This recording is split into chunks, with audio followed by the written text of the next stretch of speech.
I'm here with Simon Belton, Marketing Manager at KTM. He's going to talk to us about the brand and about KTM, where they're going now, what other bikes will be bringing out soon.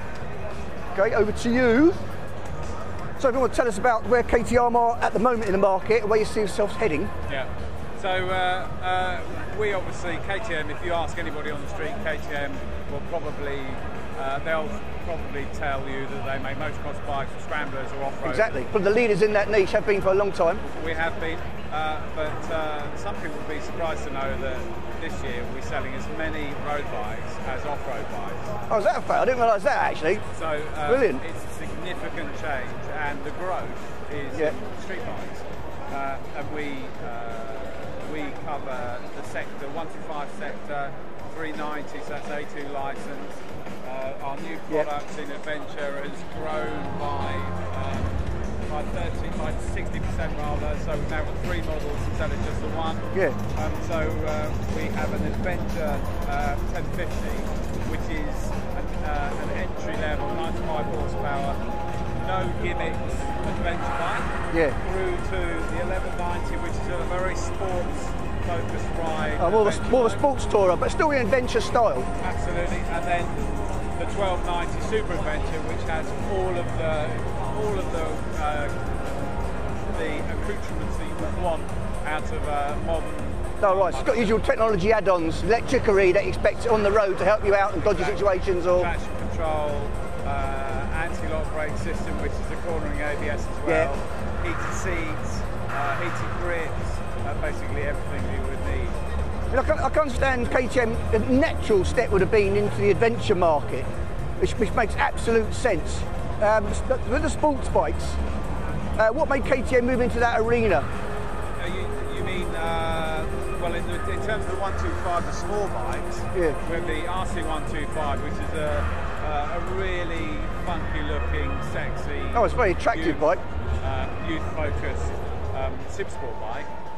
And through to the, and obviously for the 17-year-old, and then through to the 390, which is an A2 license, really nice. Again, phenomenal looking bike, good reviews. Certainly a competitor to the usual culprits like the Ninja or the R3 coming out. It's certainly a very viable alternative. The category is getting bigger and bigger, so it's important to be in there. And with the RC390, it's very important. But also we have the to help people understand where that bike's positioned, we have the RC390 Cup that's going to be at British Superbike.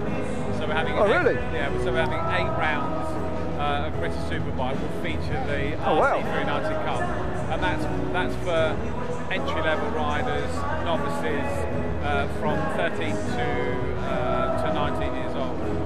Oh, that's great. Also, it's grassroots. It's building the brand for KTM, and as you said, it's obviously a phenomenal effect on your sales for the sports section of your KTM range. Yeah. So it's a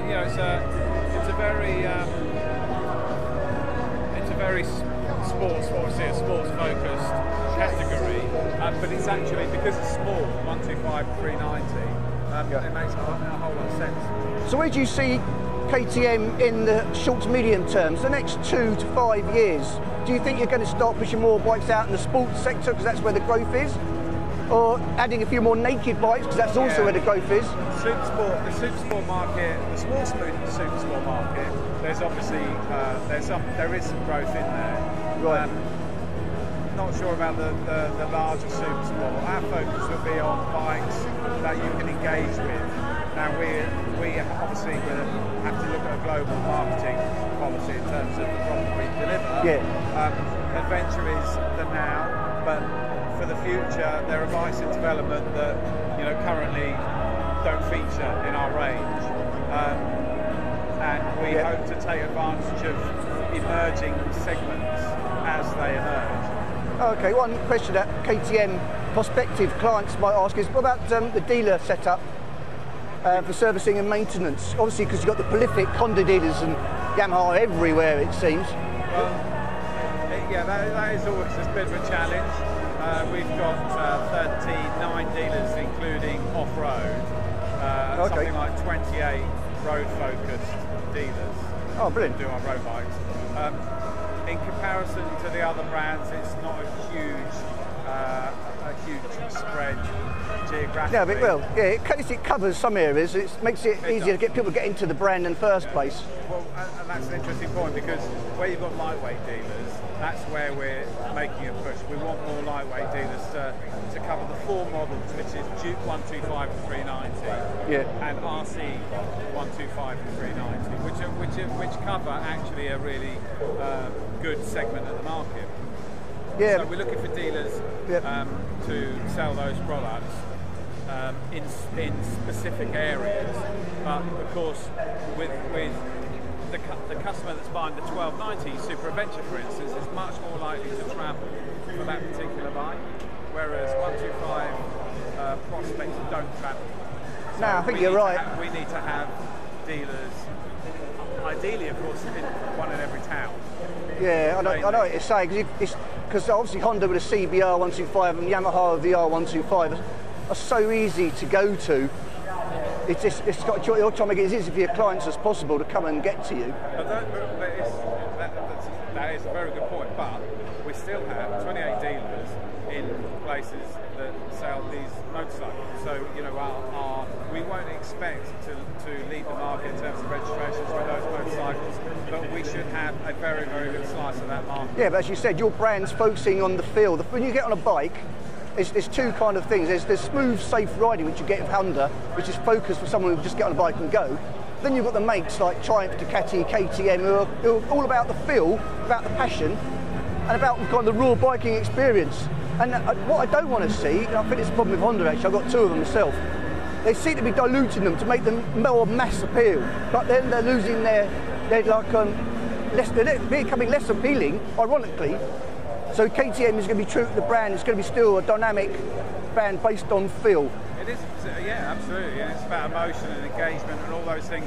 Because people don't have to ride bikes. Without question, they can do something else. Well, they want to ride bikes. There are a particular profile of people that want to go out and experience the excitement and freedom and all the things that we all ride bikes for one reason, and that's to be free, if you like. But then that's right.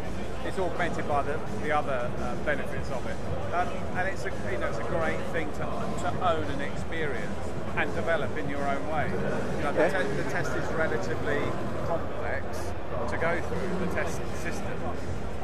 Having said that, so it's a pilot's license. So you know, if you're driven to the end, you're going to put the work in, and you're going to get the benefits as a consequence. Yeah, absolutely right. Okay, Simon, I'll leave that there. I appreciate your time. Thank you very much. All the success and best wishes for the KTM brand. Hope to see more of these bikes out on the road. Cool. Very brilliant. Thanks for your time. Thanks a lot. Cheers for that.